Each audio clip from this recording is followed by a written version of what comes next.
Hallelujah. Nabuhay si Enoch bago ang baha, the Great Flood. Yung Great Flood na yun, na-cover ang buong mundo. Kaya ang lahat ay namatay, maliban sa pamilya ni Noah. Amen? So si Enoch po ay nabuhay bago ang baha, o ang tinatawag natin antediluvian period. Ito po yung panahon sa pagitan ni Adan at panahon ni Noah. So doon siya nabuhay, si Enoch, sa pagitan ng panahon ni Adan at panahon ni Noah. Okay? Ito po yung panahon na kung saan mabilis na dumami ang mga tao, pero naging wicked sila. Naging corrupt itong mga taong ito. Amen? Itong lahi na ito. Hallelujah. Pagkatapos pong actually si Enoch po ay nanggaling 7th generation after Adam. Ikapitong generasyon ni Adan. Yung po si Enoch. Ano? At siya po ay tatay ni Methuselah. Pagkatapos po ng pagkabagsak nila Adan at Eva, nagpatuloy po ang pagkakasala ng tao. Hanggang sa descendants ni Adan. Lahat ng descendants ni Adan ay nabuhay ng wicked, corrupted, makasalanan. Yung po yung generation ni Enoch. Amen? Hallelujah! People began to live for themselves rather than God. Ang gusto nila, sundin ang kanilang gusto. Sundin yung pita ng laman. Sundin, gawin kung ano yung against sa kalooban ng Panginoon. Ito yung generation ni Enoch. Amen? Pagdating po, by the time of Noah, a few generations after Enoch,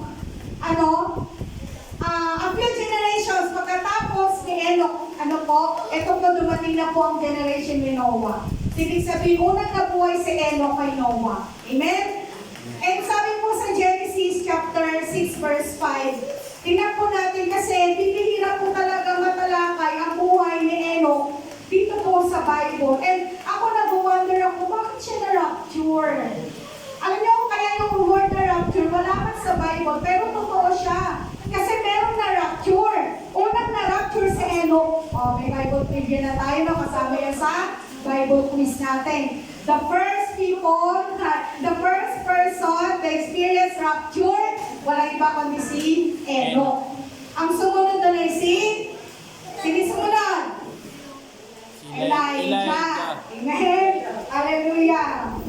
So, sabi po sa Genesis chapter 6 verse 5, ito po yung nangyari bakit ginunaw ng God ang mundo. Amen? Sabi dito, at nakita ng Panginoon na mabigat ang kasamaan ng tao sa lupa at ang bunganga ng pag-iisip ng kanyang puso ay parang masama lamang parati. Parang iniisip ng tao ay parang lamang yung masama ang kanyang nasa isip. Gusto niya kumita ng pera madali sa masamang paraan. Amen?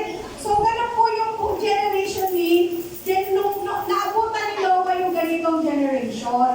Kaya po nagkaroon ng malaking baha. So, wala pa po tayo sa ating topic. Tayo po nasa pagkilala pa lang kay Enoch. And Enoch lived in the middle of that decline. Pero anong ginawa ni Enoch? He chose to live, amen? He chose to live in righteousness while most of the people around him choose to sin. Nakuha niyo po mga kapatid? Amen. Hallelujah. At ang mga time na yan, ang mga tao nabubuhay ng matagal. Example natin, si Adan nabuhay ng 930 years. Si Seth, kilala niyo si Seth? Si Seth ay isa sa anak ni Adan. Diba si Adan ay may anak, si Cain at si Abel. Aside from dyan sa kanila, sumunod ay pinanganak si Seth. And then dahil matagal ang buhay nila, marami pang naging anak sila Adan at Eva na hindi pinangalanan sa Bible. Ito lang tatlo na pangalanan. Si Cain, si Abel, at si Seth. At si Enoch ay nanggaling sa lahi ni Seth. Amen? So, si Enoch si Methuselah nabuhay na 960 years. Si Methuselah ay anak ni Enoch.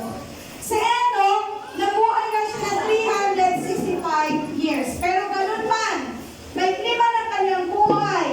Amen? He received divine favor. Malalaman natin bakit. Bakit nga ba hindi niya na-experience mamatay physically? Ni-rapture siya ni God. Di ba yun ang ating ina-aim ngayon? Gusto natin bago dumating yung wakas, hindi tayo maiwan sa lupa, kundi gusto natin ma-rapture tayo. Amen? Amen. Sino gusto ma-rapture? Amen. Amen. Yun ang pag-uusapan natin ngayon. Ang sikreto, paano ka ma-rapture? Amen? Hallelujah! Ang humanity po na-divide into two main lines. Una sa lahi ni Cain at sa lahi ni Seth.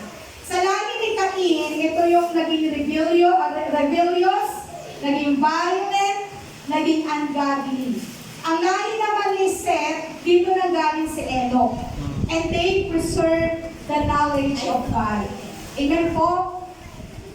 Si Enoch po ay descendants ni Seth sa pamamagitan ni Jared. And he stood out as a righteous man among both godly and corrupt generations. Hallelujah.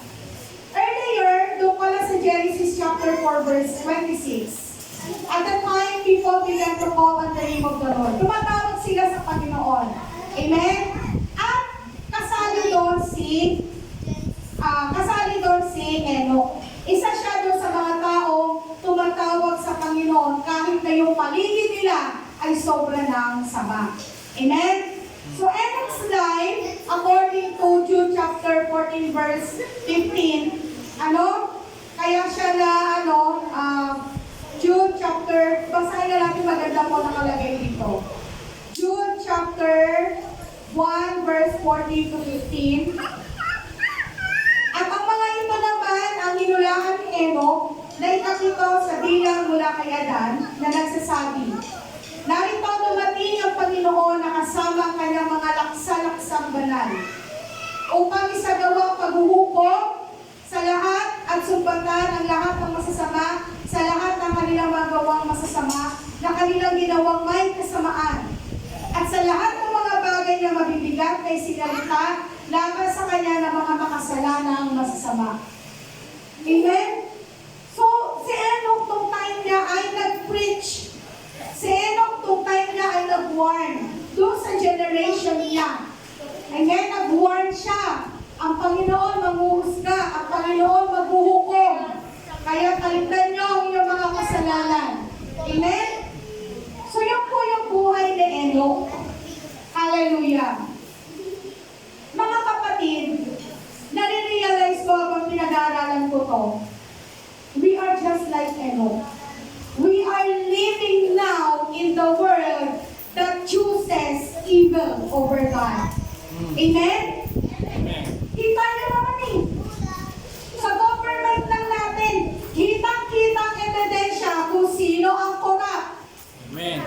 Kitang-kita ang mga ebidensya kung sino ang nagsasabi ng totoo. Amen. Pero tingnan niyo sa kanilang session, sino ang pinagtatanggol? Yung pang-corrupt. Amen? Amen. Ang mga tao sa Facebook, nag-aaway-away. Maraming kumakampi sa corrupt, may kumakampi naman sa pinaglalaban ang konstitusyon. Hindi na natin alam. Amen? Amen. Ngayon lang, trending.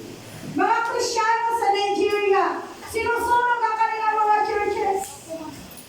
Pinapatay ang mga Kristiyano. Si Kurt, nagsasawatan ng maling pag-iisip, binaril. Amen? Ano niyo ba pinaka-nakakatakot? May bagong lumabas na AI ngayon. Hindi mo na kailangan mag-asawa. At sino ang naglabas ng AI niyan? Si Elon Musk. Elon Musk, tama ba? Elon Musk. Musk. Ano niyo ba nakakatakot sa AI na gawa niya? Pwede makipagpalit. Ang sino ba? Wala kang boyfriend. Pwede ka makipagpalit doon kung nanonood ka na ng at nagsasalita. Na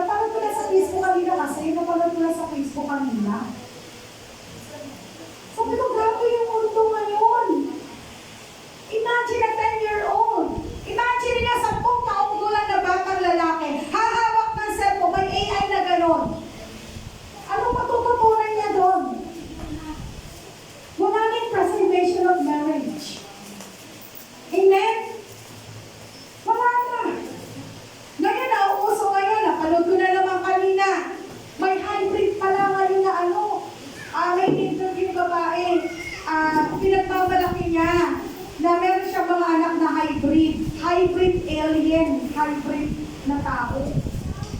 At na-meet na daw niya isa describe niya kung ano yung itsura ng kanyang mga anak. Kaya nga kinulang ang mundo dahil doon, alam niyo ba yun? Kaya nagalit si God sa mundo. Dahil yung mga fallen angels niya, inasawa yung mga human. Baba. Alam niyo po ba yung story na yun? Ang sabi ni God, pinagsisisi ako, nilikha ko ang tao. Alam niyo po ba yun? Kung nagsalita ang God ng gano'n? Pinagsisisi ako, nilikha ko ang tao. Hindi kanina nabasa ko gano'n. Sabi ko, ito yung dahilan, bakit na ano ha? Sabi ko, ito yung reason, bakit kinulang ni God ang mundo. Kasi yung mga fallen angels niya, nakita magaganda ang mga tao, ginawang asawa. Pagkatapos na yun, naglalabasan na yung mga hybrid human, half alien, half human. Amen? Amen. Hallelujah! Dito yan, kung ano po natin, mababasa po natin yan dito sa Genesis, kung tayo nagbabasa ng Bible. Ayan na, basahin ko sa Genesis, sabihin nyo, totoo ba yan? Totoo yan! Genesis chapter 6, verse 1 to 2. Sige, tingnan natin.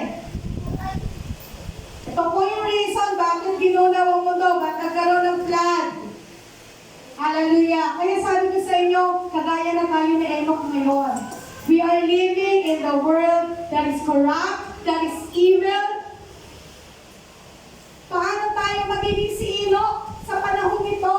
Basahin natin Genesis chapter 6 verse 1 at nangyari. Napagpasimula na dumami ang mga tao sa balat ng lupa at mga anak ng mga babae. Ayan sa 2. Nakita ng mga anak ng Diyos, mga anghel yan na nalaglag mula sa langit. Yan yung Ampon. pinagtalsik ng God sa langit. Dahil kumampi kanino? Kay Satan. Diba? The first sin was not happened here. The first sin was happened in heaven. Amen? Amen. Yun ang katotohanan. Ang unang kasalanan nangyari sa heaven. Kaya ang nangyari, ginawa ni God, pinatalsik si Satan at kasama kanyang mga alagad dito sa lupa. Sige. Na nakita ng mga anak ng Diyos, mga angels yan. Na nilaglag dito. Na magagandang mga anak na babae ng mga tao at sila'y nalagsikuha ng kanya-kanyang asawa sa lahat ng kanilang pinili. Sabi ng mga angels, fallen angels, wow, ang maganda ng mga human. Amen? Hallelujah. Hallelujah. Kaya naman sabi sa 3, nagalit si Lord, at sinabi ng Panginoon, ang aking espiritu ay hindi makikipagpunyagi sa tao magpakailanman, sapagkat siya ay may laman. Gayon may magiging 120 taon ang kanyang mga araw. Sumili ang buhay ng tao dahil siya. At sa 4, ito na, nagkaroon na ng mga higante. Yung mga higante na yan ang naging anak ng mga fallen angels at ng mga tao. Kaya the giants are real. Amen? Totoo sila. Pag napatunayan naman yan ng archaeological findings. Ang mga higante nasa lupa ng mga araw ngayon, at pagkatapos din naman na makipagsiking ang mga anak ng Diyos sa mga anak na babae ng tao, at mga anak sila sa kanila. So yung mga giant na yan ay anak ng angel at ng mga tao. And we call it Nephilim, ano? Si Goliath ay Nephilim. Sige, tuloy po natin. At nakita ng Panginoon na mabigat ang kasamaan ng tao sa lupa. At ang bunghaka ng pag-iisip ng kanyang puso ay pawang masama lamang parati. Ayan ang verse 6, ito yung sinasabi sa nagsisi ang Panginoon. No? Napanggito ng God. Sige, ituloy mo. 6. At nagsisi ang Panginoon na kanyang nilalang ang tao sa lupa at nalumbay ang kanyang puso. Nagsisi ang Diyos. Sa sobrang kasamaan ng tao that time, nagsisi ang Diyos, bakit kanya nilikha ang tao? Can you imagine that siguro kayo nakaranas po kayo, gumawa kayo ng isang bagay, and then palpak. Di ba how disappointed for you to see your creation na pumalpak? And that's how we see God on people during those times. Palpak yung nakita niya sa tao. Kaya anong ginawa ni God? Ginunaw niya ang mundo sa pamamagitan ng flood at ang niligtas lang niya ay pamilya ni Noah. Hindi na po na-experience ni Enoch. Kasi si Enoch, kinuha na siya bago pa magkaroon ng flood. Amen? Amen. Amen ba mga kapatid? Hallelujah. So, kaya po mga kapatid, wala tayo mga kapatid pinagkaiba ngayon sa panahon ng Enoch. Sobra pong sama ng dating. Nakikita niyo ba? Nakikita niyo ba na sa Facebook, pag maganda ang post mo, hindi nagte-trending? Pero subukan mo mag-post ng pangit.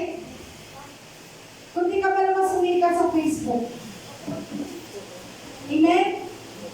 Hallelujah. Pasama din. Sabi pa nga sa salita ng Panginoon, yung kasamaan ngayon, mag-worsen pa yan. Amen? Mag-worsen pa yan. Kaya yung mga nakita niyo, yung mga lindol-lindol na yan, may gustong sabihin ng Panginoon dyan. Hindi na yan basta nangyari. Amen mga kapatid? Hindi na basta nangyari yan. Lumilindol kasi gustong ipakita ng God sa atin na nagagalit na siya sa ating kasamaan. Amen? Hindi na siya natutuwa. Kaya nga ginuulaw na niya mundo kasi nagsisi na ang Panginoon. Bakit pa nalilika ang tao, ginuulaw na niya tuloy sa pamagitan ng baha? Amen mga kapatid? Amen. Hallelujah! So ngayon punta po tayo, gusto ko lang po makita natin yung context para maunawaan natin ang buhay ni Enoch. Kasi ako never ko talaga na-encounter sa Enoch for how many years ng aking paglilingkod. Alam ko lang trivia sa kanya. The first man na na-rapture, Enoch. Ang ganda na lang pagkakaano po kay Enoch. Tapos, pero ngayon naisip ko, bakit ba na-rapture si Enoch? Wala nga siya masyadong kwento sa Bible. Amen? Nagwa-wonder pa kayo? First time nyo ba narinig ang pangalan ni Enoch? Sino yung first time narinig ang pangalan ni Enoch? Amen. Kasi hindi siya masyadong napag-uusapan. Ngayon, pag-uusapan natin how to walk faithfully like Enoch. Hallelujah. Sabi po dito sa Genesis chapter 5 verse 24, Enoch walked faithfully with God, then he was no more, because God took him away. Amen? Hallelujah. Kinuha siya ng Panginoon. 5:24 mga kapatid. Sabi dito, at lumakad si Enoch na kasama ng Diyos at di siya nasumpuan sapagkat kinuha na siya ng Diyos. So hindi siya naka-experience ng physical death. Siya ay ni-rapture ng ating Panginoon. Amen? Bago pa gunawin ang mundo sa tubig. Okay? So ngayon ano po yung key points? Ano yung makikita natin sa buhay ni Enoch? Una, a faithful walk with God brings intimacy with Him. Amen? Si Enoch po, pag sinabi natin to walk with God, means you live in a constant fellowship with God. Alam niyo kapag kausapin constant, sa physics, pag sinabing constant, hindi nagbabago. Amen. Na constant, hindi nagbabago. No, alam mo, kung constant ang speed, ibig sabihin, maintain yung speed. Yun yung nasa physical, nasa physics, sa subject ng physics. Pag constant yung speed, ibig sabihin, hindi yan mababago. Pag constant yung value ng light, ano yung constant value ng ENC squared? Ay, hindi lang ng constant. Ano ba yung value ng light? Yung speed ng light. Meron yung constant value. Pag sinabi mo, parang kahit sa kadali, yun ang value na, hindi mo mababago. Halimbawa, 1 meter. 100 centimeter equals 1 meter. Kahit saan tayo magpunta, hindi mababago yung value na yan. Amen? Yun ang ibig sabihin ng constant. Ibig sabihin, when you walk with God, hindi dapat nagbabago yung iyong fellowship sa Kanya. Amen? Palakpakan natin si Lord. Hindi ka dapat nagbabago na konting problema lang, hindi ka nasusunod. Amen. Hallelujah! Bumagyong konti, ayaw mo na sumunod. Hindi ganon. Ba ikaw, halimbawa, ngayon lalo na sa panahon natin ngayon, di ba ang mga Krisyano ngayon ay nakakaranas minsan ng pagkukutsa, pangasar, tama ba mga kapatid? Di ba pangukutsa at pangasar, nararanasan natin yun. Hallelujah. Lalo na kung babago ka pala sa church.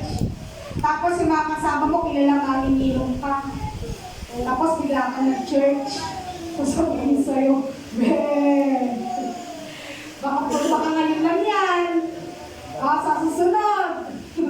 marami dyan yung ano. Amen? Baka mula lang yan. Kaya makutsara ng konti. Ayoko na nga sumunod kay Lord. Ito palang mararanasan. Amen? Alam niyo po yung nararanasan natin dito, di hamak na mas mahirap ang nararanasan na nasa China, Kristiyano sa China, Kristiyano sa North Korea, Nigeria. Kristiyano sa Nigeria, Kristiyano sa pa yung mga na, ano, sa Saudi. Saudi. Middle Ang East. alam niyo kung saan po nabuo ang JLGM, hindi dito sa Pilipinas. Ipinanganak ang iglesyang to sa Saudi Arabia. Amen. Nagtatago sila. Nung una nila, Church. pinuksan ang Bible study, nagtatago sila. At nung nagkaroon ng persecution, na nalaman na may JILGM na nag-exist na gawain, nagpangalat sila. Kaya nabuhay yung jet sa 1, jet sa 2, jet sa 3. Kaya po, nung nagpangalat sila, akala siguro na Saudi Arabia magsasara. Nung na-persecute ang aming church doon, lalo lang dumami. Amen? Palakpakan niyo agad. Nung na-persecute po ang una natin mga mananampalataya, mga unang mga manggagawa ng ating iglesia sa Saudi Arabia, na-persecute sila, may nakulong pa. Amen. Dahil lang sa Biblia, dahil sa pag-Bible study, nakulong ating mga kapatiran. Pastor. Akala nila, masama, mga Kristyano, dumami lang po ang ating mga churches. Ang Amen. nadala sa Pilipinas. Palakpakan mo sa akin. Amen? Pag sinabing constant, hindi ka nagbabago. Nag-decide ka ng maglingkod sa Panginoon. Inaray mo na ang iyong buhay para makapaglingkod sa Kanya. Katulad ni Enoch, hindi nagbago. Kahit yung nasa paligid mo masama na, ikaw na nagiging kapatid. Amen. Sigaw ba halimbawa sa isang Kristyano na sumama? Pastor Abante. Diba? Tayo, sa gitna kasi ng mundo, we are walking. Na-imagine nyo ba yung gabi, naglalakad ka, tapos may dala kang ilawan? Ganun tayo eh. Ganun tayong lumalakad sa mundo. Amen. Amen? Na yung liwanag natin, dapat makita yon in the midst of darkness. Hallelujah! Katulad ni Enoch.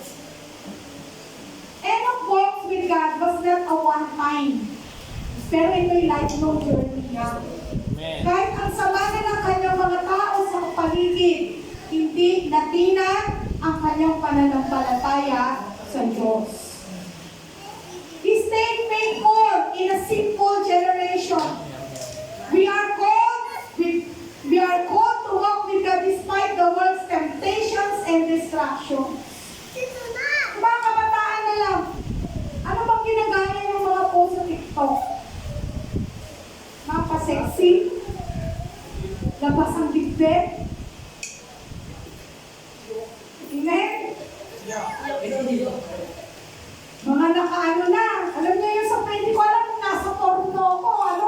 Yung Facebook, di ko alam kung nasa porno ka na or ano kasi mga nakahubad. Di ba? Hallelujah. Kita natin how sinful the world is. Marami tayong pinagkaita sa panahon ni Enoch. Kaya nga kanina ko na napanood yung Ana, ang mga kapatid. Na meron na palang human hybrid, may hybrid human na pala ngayon. Hallelujah. In-explain pa niya, I meet them. Masaya pa yung babae. Masaya siya, I meet them. The first hybrid daw na anak. Kaya parang, ang ano na yun ay, program siya. At ginamit siguro yung kanyang Excel para makapag-produce ng hybrid human. Mukha daw yun. In-explain niya kung ang itsura. Amen? Sabi ko, no, dyan no, nagaling si Lord. Ang galing siya. Amen? Doon nga nagaling si Lord eh. Gusto niya manatili yung purity ng human race. Amen? Manatili yung purity ng human race. Hallelujah. Hallelujah. A faithful walk with God brings intimacy with Him. Paano yun? You have the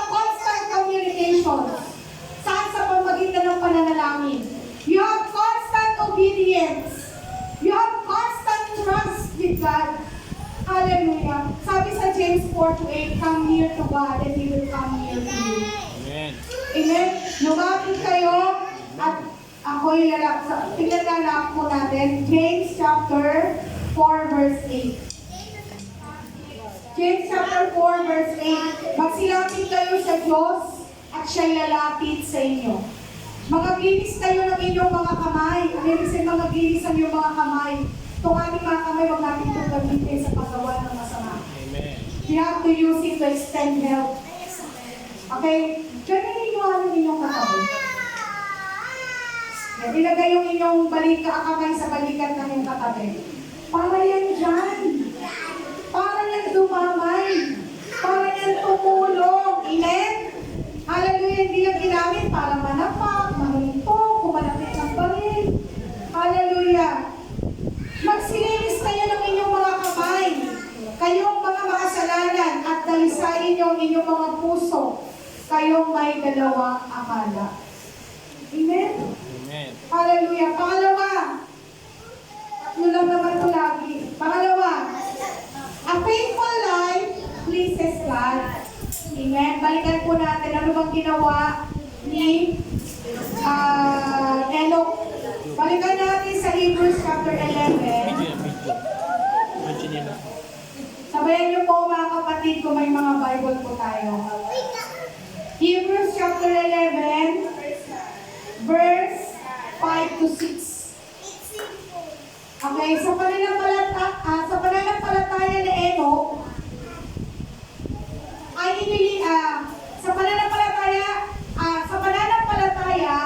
si Enoch ay inilipat upang wag niyang makita ang kamatayan. So hindi siya nakaranas ng death physically. At hindi siya nasumpungan sapagkat siya ay inilipat ng Diyos, sapagkat bago siya inilipat ay pinatotohanan sa kanyang siya ay naging kalugod-lugod sa Diyos. 6. At kung walang pananampalataya, ay hindi maaaring maging kalugod-lugod sa Kanya. Sapagkat ang lumalapit sa Diyos ay dapat sumasampalatayang may Diyos at siya ang tagapagbigay ganti sa mga sa Kanya ay nagsisihanap. Amen. Amen?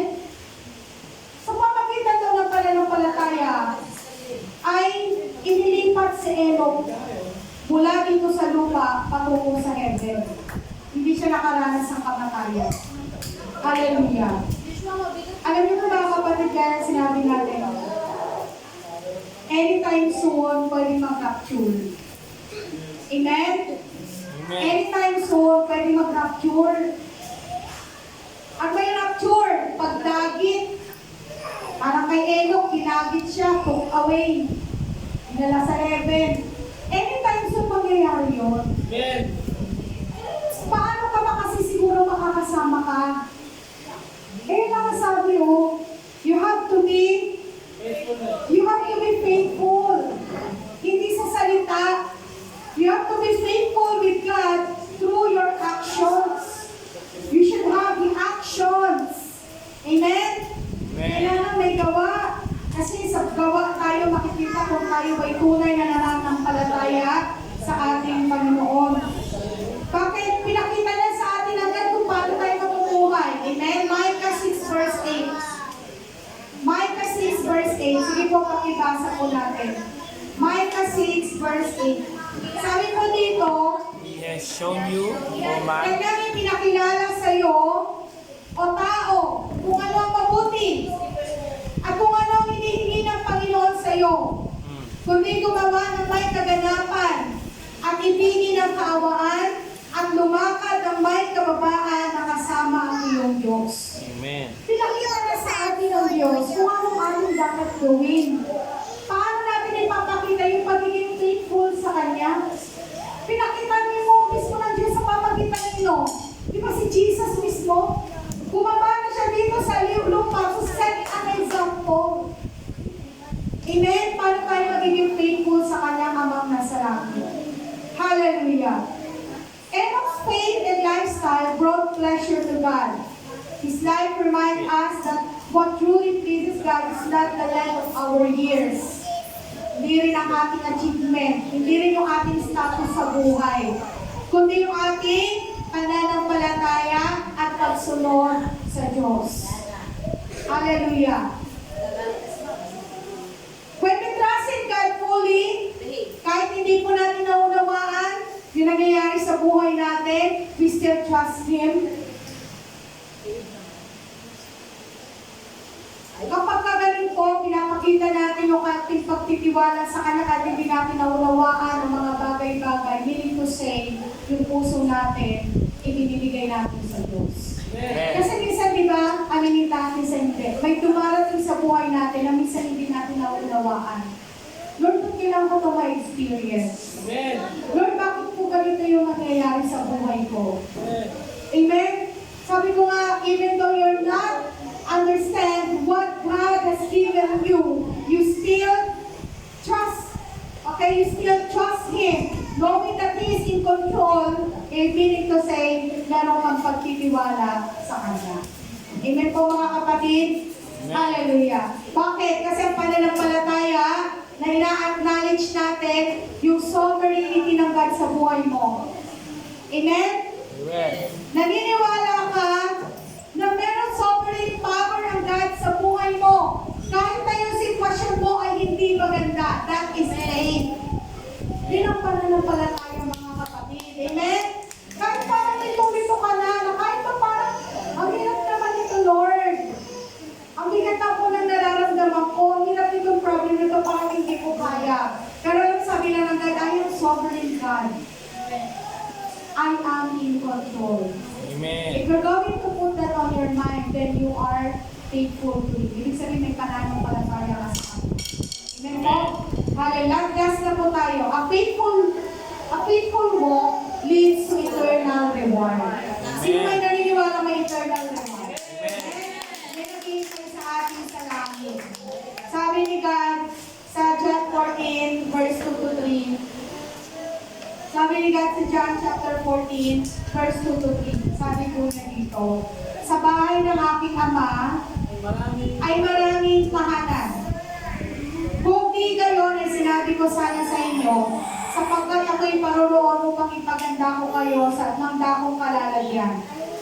At kung ako'y pumaroon at kayo'y may ipaganda ng kalalagyan, ay muling paparito ako at kayo'y tatanggapin ko sa aking sarili, upang kung saan ako naroon, kayo naman ay doon.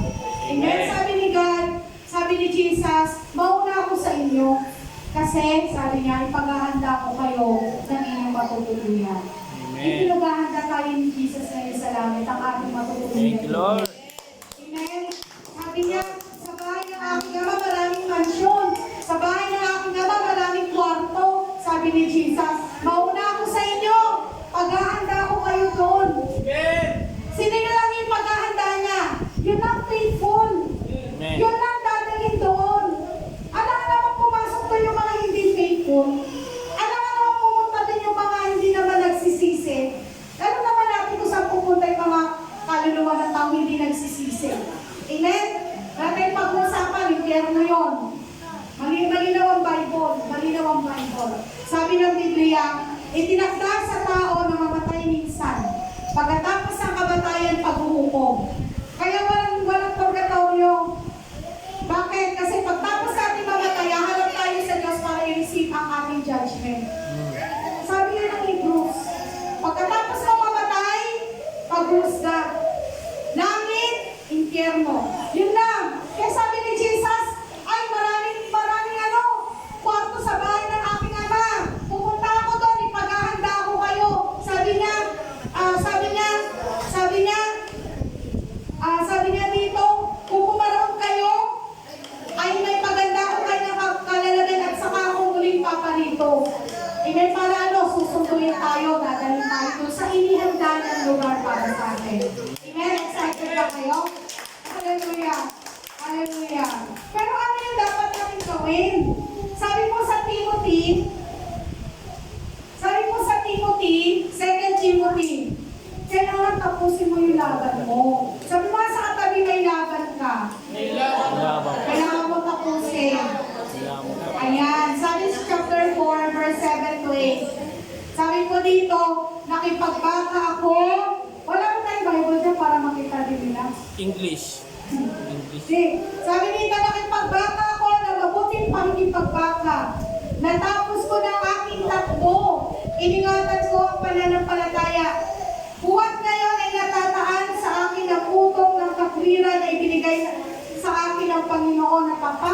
hukom sa araw na iyon. At hindi lamang sa akin, kundi sa lahat din naman ng mga naghahangat sa kanyang pagpapakita. Alam niyo po, sino nagsulat ito? Si Pablo. Alam na niya na harapin na niya ang kamatayan. Amen? Sige nga po, chapter 4, verse 7 to 8. Ayan ang sabi, nakipagbaka ako ng mabuting pakipagbaka. Natapos ko na ang aking takbo. Iningatan ko ang pananampalataya. 8. Huwag ngayon ay natataan sa akin ang putong ng katwiran na ibinigay sa akin ng Panginoon na tapat na hukom sa araw na iyon. At ibinabang sa akin, para di kanino? Sa lahat, di naman ng mga naghahangad sa kanyang pagpapakita. Amen? Sabi ni Pablo, naingatan ko aking pananampalataya. Amen? Sabi niya sa sarili, iingatan ko ang aking pananampalataya. Amen? Hanggang sa dulo. Hallelujah. Kung gusto po natin makamasa, yung maghihintay sa ating eternal reward. Si Enoch nung time niya, ang lala ng sitwasyon, parang kagaya natin ngayon. Kumbaga sabihin natin, para siyang si Kurt. Amen? Para siyang si Kurt. Pero ang pinagkaiba nila ni Kurt, si Kurt ay kapatid. Siya hindi, iningatan siya ni God. Na-rapture siya, dinala siyang dami. Amen? Hallelujah. Sabi ko sa mga estudyante ko, ang eternal life pinupusin niya dito sa lupa. Ang eternal life, mga kapatid, inaasam niya dito ka pa lang sa lupa. Amen. Kasi pag second mo na namatay ka na, wala nang pag-asa doon. Walang isa man sa Bible ang makakapagpatunay na merong galing impyerno or purgatorio na niligtas. Amen? Walang account sa Bible, kahit anong basa natin, balik-baliktarin natin. Wala magpapatunay na merong tao na napuntang purgatorio at dahil sa panalangin ng ano ay naligtas. Walang ganun. Kung gusto natin makamit ang buhay na walang hanggan, dito natin na i-pursue. Ang tao, ang pinupursu na puro kayamanan. Wala namang problema. Kasi ako na dito tayo sa lupa, kailangan natin ang pera eh. Pero hindi siya dapat maging priority over eternal life. Amen. Amen? Hindi dapat maging priority over eternal life. Kasi yung eternal life, ito yung panghabang buhay, pang walang hanggang magiging buhay natin doon sa kabila. Dalawa lang naman ang eternal life. Ay, dalawa lang ang eternal, kasi ng eternity ang naghihintay sa atin. Isang eternal life, isang eternal death. Ano yung eternal death? Yun yung walang tigil ang pagpaparusa sa impyerno. Ang eternal life sa langit yun. Tawag po natin mga kapatid. Palakpakan po natin ang Panginoon sa oras. Who wants to be like Enoch?